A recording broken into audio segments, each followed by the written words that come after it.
ഒന്നും നേടാത്തവനെ പോലെ രാജാവ് പടിയിറങ്ങി. അംഗരാജാവ് കർണനെ പോലെ ഒറ്റയ്ക്ക് നേടാൻ കഴിയുന്നതെല്ലാം ക്രിസ്ത്യാനോ റൊണാൾഡോ എന്ന അധികാരൻ ഒറ്റയ്ക്ക് പൊരുതി നേടിയിട്ട് തന്നെയാണ് പടിയിറങ്ങിയത്. പക്ഷേ കർണനെന്നും തടസ്സം അദ്ദേഹത്തിന്റെ കുലവും ഗോത്രവും സൗഹൃദങ്ങളും തന്നെയായിരുന്നു. ക്രിസ്ത്യാനോ റൊണാൾഡോയ്ക്കും അവന്റെ പോർച്ചുഗലും ടീമിലെ സഹതാരങ്ങളും എല്ലാവരും തന്നെയായിരുന്നു പ്രശ്നം. കൂടെ നിന്ന് നിസ്വാർത്ഥം പിന്തുണയ്ക്കാൻ ആളുകൾ ഒരിക്കലും കർണൻ ഉണ്ടായിരുന്നില്ല. അതുപോലെ തന്നെയാണ് ക്രിസ്ത്യാനോ റൊണാൾഡോയ്ക്കും.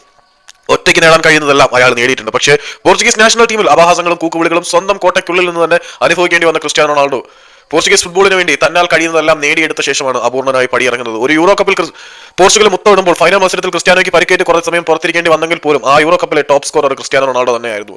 മൊത്തത്തിൽ നോക്കുമ്പോൾ ഫുട്ബോൾ ഭൂമികയുടെ ഭൂപടത്തിൽ ഒരറ്റത്ത് പോലും ഇല്ലായിരുന്ന പോർച്ചുഗലിനെ വളരെ വലിയൊരു ശക്തിയാക്കിയ ശേഷമാണ് ക്രിസ്ത്യാനോ റൊണാൾഡോ യൂറോയിൽ നിന്നും പടിയിറങ്ങുന്നത്. കർണനും അംഗരാജ്യത്തിനെ ഒരു പ്രബല സാമ്രാജ്യമാക്കി വളർത്തിയെടുക്കുന്നതിൽ ഒരു പരിധിവരെയെങ്കിലും വിജയിച്ചിട്ടുണ്ട്. പക്ഷേ അൾട്ടിമേറ്റ്ലി കൂടെ നിൽക്കാൻ ആളില്ലാതെ ഒറ്റയ്ക്ക് പൊരുതി പാതി വഴിയിൽ വീണുപോയവനാണ് കർണൻ. ക്രിസ്ത്യാനോ റൊണാൾഡോയും ഒറ്റയ്ക്ക് പൊരുതിയവൻ തന്നെയാണ്. പക്ഷേ പോർച്ചുഗലിന് വേണ്ടി പെനാൽറ്റി സ്പോട്ട് കിക്ക് എടുത്തവരിൽ ജാവോ ഫെലിക്സിന് പിഴച്ചപ്പോൾ 5-3 എന്ന സ്കോറിന് പോർച്ചുഗൽ പരാജയപ്പെട്ടു. എനിക്ക് പനിയായോട് അധികം കൊണ്ട് സംസാരിക്കാൻ പറ്റുന്നില്ല കേട്ടോ. മത്സരത്തിന്റെ ഗതിവിഗതികളെ കുറിച്ച് പറയണോ? പോർച്ചുഗലിന് വേണ്ടിയിട്ട് ലക്ഷ്യം കണ്ടത് ഇവരൊക്കെയാണ്. നമ്മുടെ ബെർണാഡസിലോ ഗോൾ അടിച്ചു, ന്യൂനോ ഫെർണാണ്ടസ് ഗോൾ അടിച്ചു, ക്രിസ്ത്യാനോ റൊണാൾഡോ എന്ന അധികാരം ഗോൾ അടിച്ചു. ഫ്രാൻസിന് വേണ്ടി പന്തെടുത്തവരെല്ലാവരും ഗോൾ അടിക്കുന്ന അവസ്ഥയും നമ്മൾ കണ്ടു.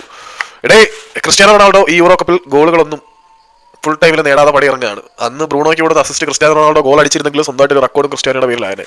ഇപ്പൊ യൂറോയിൽ നിന്ന് പടിയിറങ്ങുന്നു ക്രിസ്ത്യാനോ റൊണാൾഡോ. അവസാന യൂറോ ആണ്, എല്ലാം ശരിയാണ്. ഒരുപക്ഷെ അയാളുടെ പേര് ക്രിസ്ത്യാനോ റൊണാൾഡോയാണ്.